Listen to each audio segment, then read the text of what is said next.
for a small community like ours, I'm not aware of a more or less like a wilderness park that is available for everybody to come to. We're really working on educational opportunities for the children as well as adults, as well as the physical fitness aspect of hiking and just getting out and enjoying nature.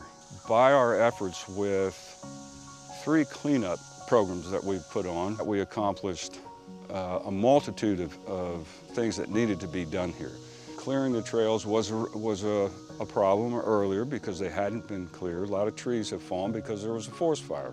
We established 12 flip signs, which are signs that flip up, and you can read about box turtles and pileated woodpeckers and benthic organisms, you name it.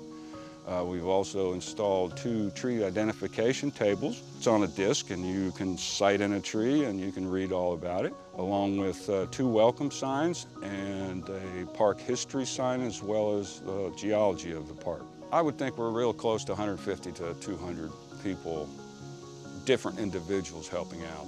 One of our missions here is to maybe change a paradigm so people do care about their environment. From the time Friends of Rodburn was established and our work, the park has improved immensely. To each and every one of you who has rolled up your sleeves to make this project possible, thank you so much.